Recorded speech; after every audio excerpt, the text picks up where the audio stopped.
Agama bangsa Arab.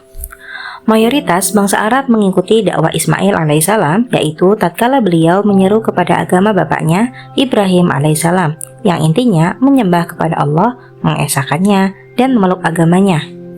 Waktu bergulir sekian lama hingga banyak di antara mereka yang melalaikan ajaran yang pernah disampaikan kepada mereka. Sekalipun begitu, masih ada sisa-sisa tauhid dan beberapa syiar dari agama Ibrahim, hingga muncul Amr bin Luhai, pemimpin Bani Khuza'ah. Dia tumbuh sebagai orang yang dikenal suka berbuat bijak, mengeluarkan sedekah dan respek terhadap urusan-urusan agama, sehingga semua orang mencintainya dan hampir-hampir mereka menganggapnya sebagai salah seorang ulama besar dan wali yang disegani. Kemudian dia mengadakan perjalanan ke Syam.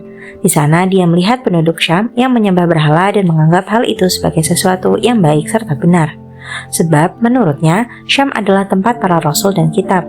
Maka dia pulang sambil membawa hubal dan meletakkannya di dalam Ka'bah. Setelah itu dia mengajak penduduk Mekah untuk membuat persekutuan terhadap Allah. Orang-orang Hijaz pun banyak yang mengikuti penduduk Mekah karena mereka dianggap sebagai pengawas Ka'bah dan penduduk tanah suci. Berhala mereka yang terdahulu adalah Manat, yang ditempatkan di Musyallal di tepi Laut Merah di dekat Kudaid.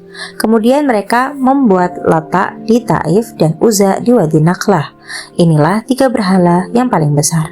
Setelah itu kemusyrikan semakin merebak dan berhala-hala yang lebih kecil bertebaran di setiap tempat Hijaz.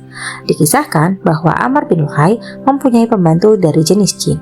Jin ini memberitahukan kepadanya bahwa berhala-berhala kaum Nom, Wud, Suwa, Yagut, Ya'uq, dan Nasr terpendam di Jeddah. Maka dia datang ke sana dan mengangkatnya, lalu membawanya ke Tihamah. Setelah tiba musim haji dan menyerahkan berhala-berhala itu kepada berbagai kabilah, akhirnya berhala-berhala itu kembali ke tempat asalnya masing-masing, sehingga setiap kabilah dan di setiap rumah hampir pasti ada berhalanya. Mereka juga memenuhi Masjidil Haram dengan berbagai macam berhala dan patung. Tatkala Rasulullah SAW menaklukkan Mekah, di sekitar Ka'bah ada 360 berhala. Beliau menghancurkan berhala-berhala itu hingga runtuh semua, lalu memerintahkan agar berhala-berhala tersebut dikeluarkan dari masjid dan dibakar. Begitu pula kisah kemusyrikan dan penyembahan terhadap berhala yang menjadi fenomena terbesar dari agama orang-orang jahiliyah yang menganggap dirinya berada pada agama Ibrahim. Mereka juga mempunyai beberapa tradisi dan upacara penyembahan berhala yang mayoritas diciptakan Amr bin Luhai. Sementara orang-orang mengira apa yang diciptakan Amr itu adalah sesuatu yang baru dan baik serta tidak mengubah agama Ibrahim. Di antara upacara penyembahan berhala yang mereka lakukan adalah 1. Mereka mengelilingi berhala dan mendatanginya, berkomat-kamit di hadapannya, meminta pertolongan tatkala menghadapi kesulitan, berdoa untuk memenuhi kebutuhan dengan penuh keyakinan bahwa berhala-berhala itu bisa memberikan syafaat di sisi Allah dan mewujudkan apa yang mereka kehendaki. 2. Mereka menunaikan haji dan tawaf di sekeliling berhala, menunduk dan sujud di hadapannya.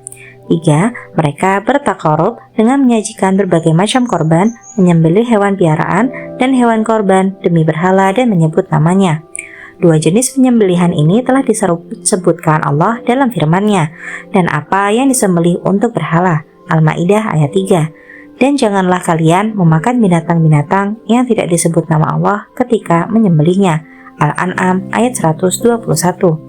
4. Jenis takarub yang lain, mereka mengkhususkan sebagian dari makanan dan minuman yang mereka pilih untuk disajikan kepada berhala dan juga dikhususkan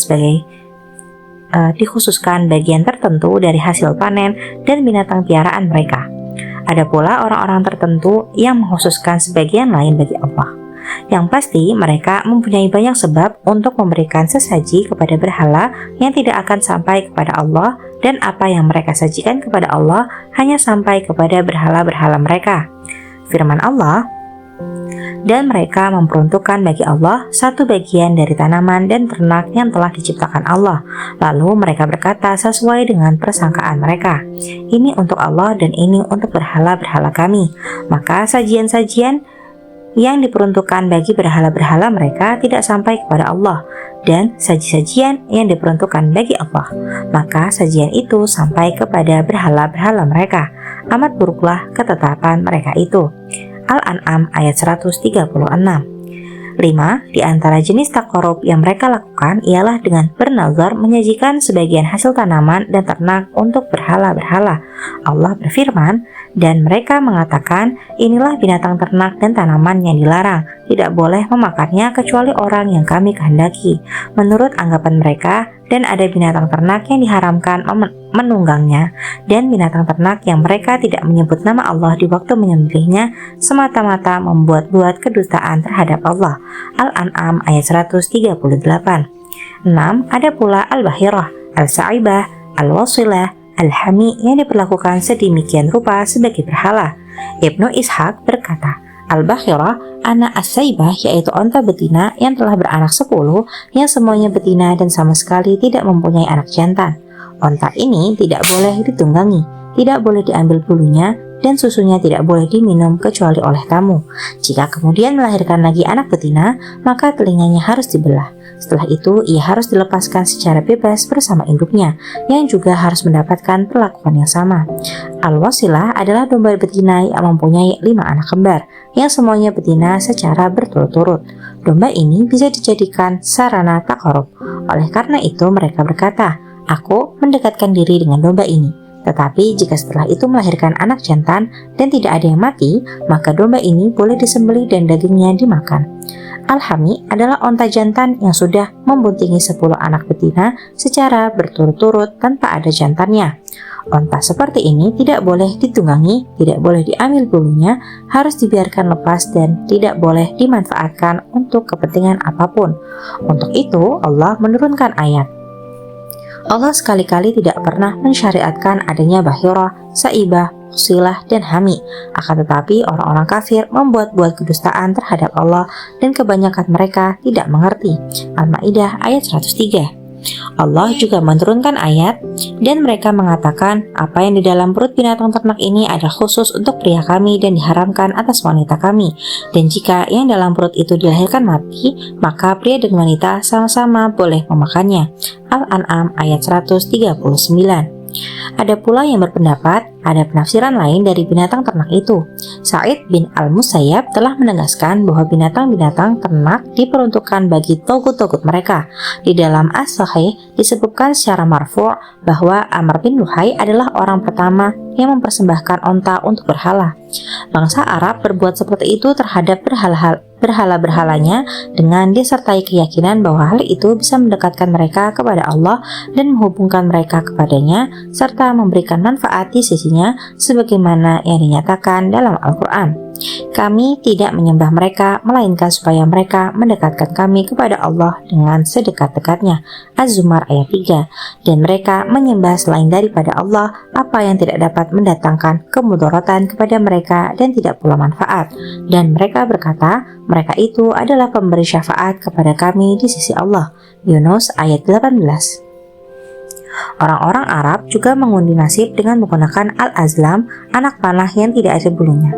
Anak panah itu ada 3 jenis. Satu jenis ada tanda ya, dan satu lagi ada tanda tidak.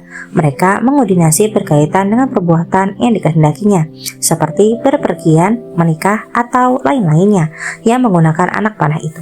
Jika yang keluar tanda ya, mereka melaksanakannya, dan jika yang keluar tanda tidak, mereka menangguhkannya hingga tahun depan dan berbuat hal serupa sekali lagi. Satu jenis lagi ada tanda air dan tebusan. Satu jenis lagi ada tanda dari golongan kalian atau bukan dari golongan kalian atau anak angkat. Jika mereka memperkarakan nasab seseorang umpamanya, maka mereka membawa orang itu ke hadapan Hubal sambil membawa 100 hewan korban dan diserahkan kepada pengundi anak panah. Jika yang keluar tanda dari golongan kalian, maka orang tersebut merupakan golongan mereka, dan jika yang keluar tanda bukan dari golongan kalian, maka orang tersebut hanya sebagai rekan persekutuan, dan jika yang keluar tanda anak angkat, maka orang tersebut tak ubahnya anak angkat, bukan termasuk dari golongan mereka, dan juga tidak bisa didudukan sebagai rekan persekutuan. Tak berbeda jauh dengan hal ini adalah perjudian dan undian. Mereka membagi daging korban yang telah disembelih berdasarkan undian itu. Mereka juga percaya kepada perkataan peramal, paranormal, dan ahli nujum. Peramal adalah orang yang mengabarkan sesuatu bakal terjadi di kemudian hari, yang mengaku bisa mengetahui rahasia gaib pada masa mendatang. Di antara peramal ini ada yang mengaku memiliki pengikut dari golongan jin yang memberinya suatu pengabaran. Di antara mereka mengaku bisa mengetahui hal-hal gaib lewat suatu pemahaman yang dimilikinya. Di antara mereka mengaku bisa mengetahui berbagai masalah lewat isyarat atau sebab yang memberinya petunjuk dari perkataan, perbuatan, atau keadaan orang yang bertanya kepadanya. Orang semacam itu disebut araf atau paranormal. Ada pula yang mengaku bisa mengetahui orang yang kecurian dan tempat di mana dia kecurian, serta orang tersesat atau lain-lainnya. Sedangkan ahli nujum ialah orang yang memperlihatkan keadaan bintang dan planet. Lalu dia menghitung perjalanan dan waktu peredarannya agar dengan begitu dia bisa mengetahui berbagai keadaan dunia dan peristiwa-peristiwa yang bakal terjadi di kemudian hari. Pembenaran terhadap pengabaran ahli nujum pada hakikatnya merupakan keyakinan terhadap bintang-bintang, sedangkan keyakinan mereka terhadap bintang-bintang merupakan keyakinan terhadap hujan. Maka mereka berkata, hujan yang turun kepada kami berdasarkan bintang ini dan bintang itu.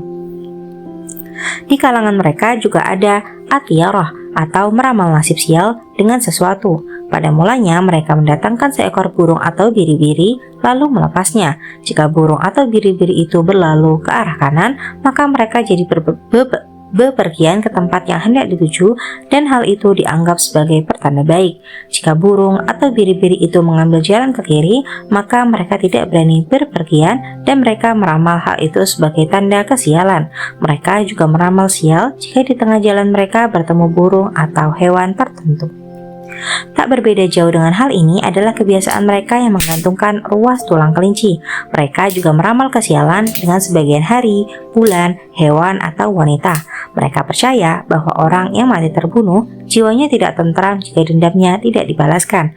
Ruhnya bisa menjadi burung hantu yang berterbangan di padang seraya berkata, "Berilah aku minum, berilah aku minum." Jika dendamnya sudah dibalaskan, maka ruhnya akan menjadi tentram. Sekalipun masyarakat Arab jahiliyah seperti itu, toh masih ada sisa-sisa dari agama Ibrahim dan mereka sama sekali tidak meninggalkannya, seperti pengagungan terhadap Ka'bah, tawaf di sekelilingnya, haji, umroh, wukuf di Arafah dan Musdalifah. Memang ada hal-hal baru dalam pelaksanaannya.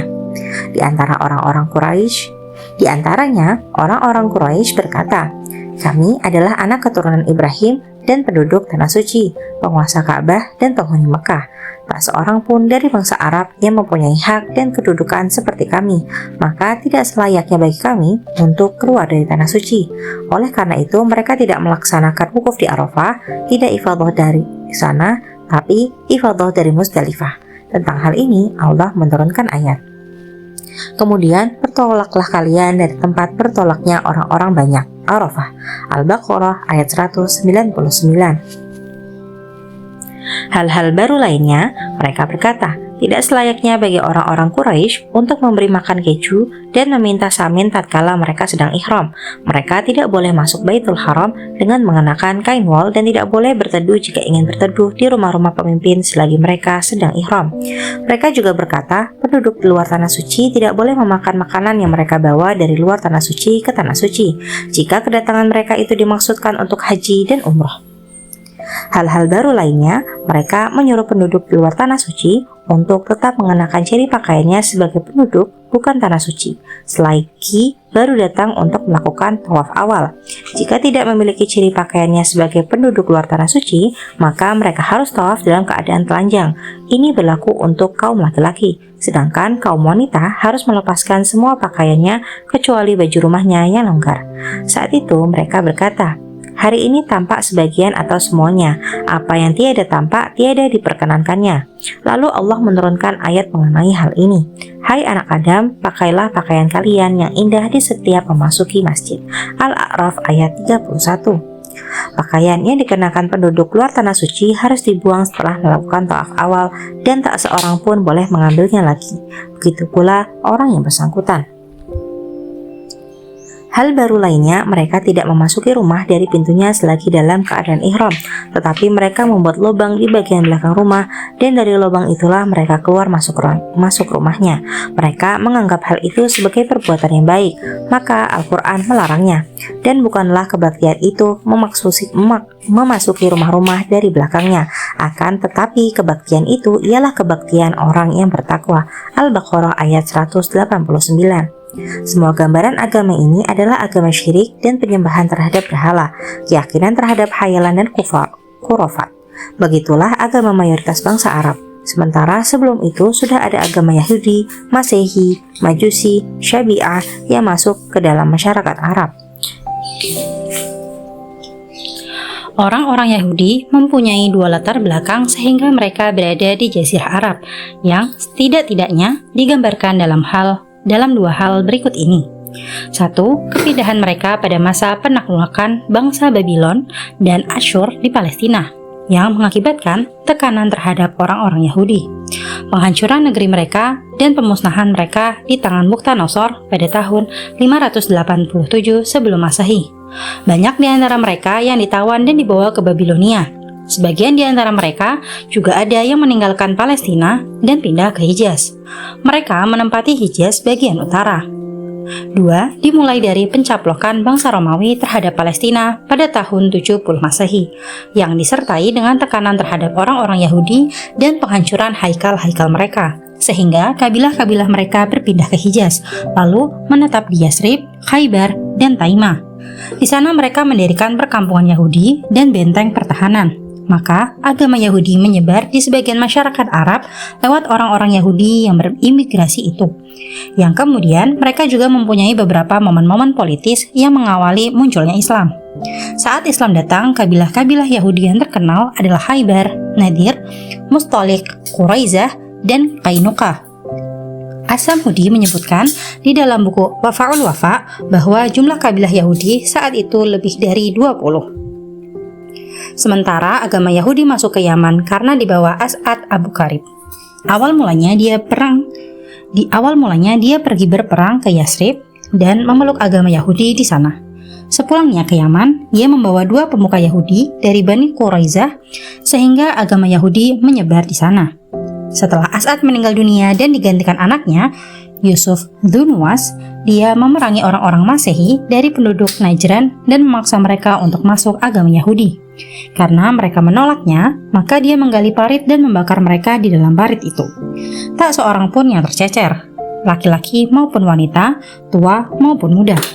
Ada yang mengisahkan bahwa korban yang dibunuhnya lebih dari 20.000 hingga 40.000. Hal ini terjadi pada bulan Oktober tahun 523 Masehi. Al-Quran telah memuat sebagian kisah ini di dalam surat Al-Buruj. Sedangkan agama Nasrani masuk ke Jazirah Arab lewat pendudukan orang-orang Habasyah dan Romawi. Pendudukan orang-orang Habasyah yang pertama kali di Yaman pada tahun 340 Masehi. Pada masa itu, misionaris Nasrani menyusup ke berbagai tempat di Yaman. Selang tak seberapa lama, ada orang yang zuhud. Doanya senantiasa dikabulkan dan memiliki karomah yang datang ke Najran. Dia mengajak penduduk Najran untuk memeluk agama Masehi. Mereka melihat garis-garis kejujuran dirinya dan kebenaran agamanya. Oleh karena itu, mereka memenuhi ajakannya untuk memeluk agama Masehi.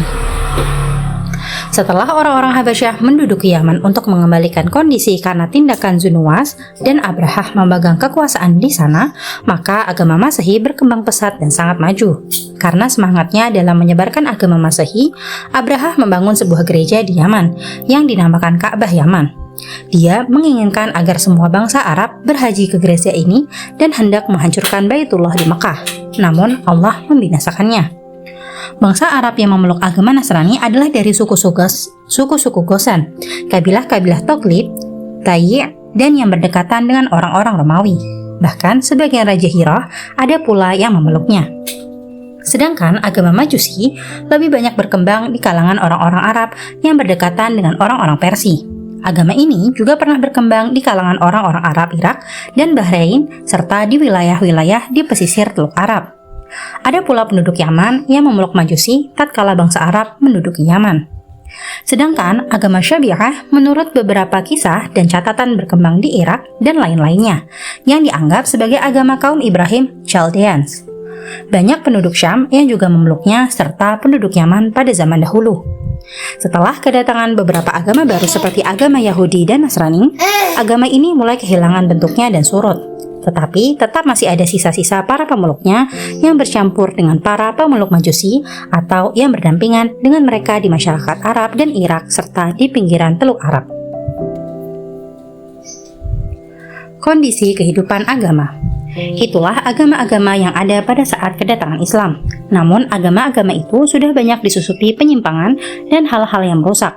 Orang-orang musyrik yang mengaku berada pada agama Ibrahim justru keadaannya jauh sama sekali dari perintah dan larangan syariat Ibrahim. Mereka mengabaikan tuntunan-tuntunan tentang akhlak yang mulia. Kedurhakaan mereka tak terhitung banyaknya. Dan seiring dengan perjalanan waktu, mereka berubah menjadi para paganis atau penyembah berhala dengan tradisi dan kebiasaan yang menggambarkan berbagai macam khurafat dalam kehidupan agama, kemudian mengimbas ke kehidupan sosial, politik, dan agama. Sedangkan orang-orang Yahudi berubah menjadi orang-orang yang angkuh dan sombong. Pemimpin-pemimpin mereka menjadi kesesembahan selain Allah. Para pemimpin inilah yang membuat hukum di tengah manusia dan menghisap mereka menurut kehendak yang terbetik di dalam hatinya. Ambisi mereka hanya tertuju kepada kekayaan dan kedudukan, sekalipun berakibat musnahnya agama dan menyebarkan kekufuran serta pengabdian terhadap ajaran-ajaran yang telah ditetapkan Allah, dan yang semua orang dianjurkan untuk mensucikannya. Sedangkan agama Nasrani berubah menjadi agama paganisme yang sulit dipahami dan menimbulkan pencampur adukan antara Allah dan manusia. Kalaupun ada bangsa Arab yang memeluk agama ini, maka tidak ada pengaruh yang berarti, karena ajaran-ajarannya jauh dari model kehidupan yang mereka jalani dan tidak mungkin mereka tinggalkan.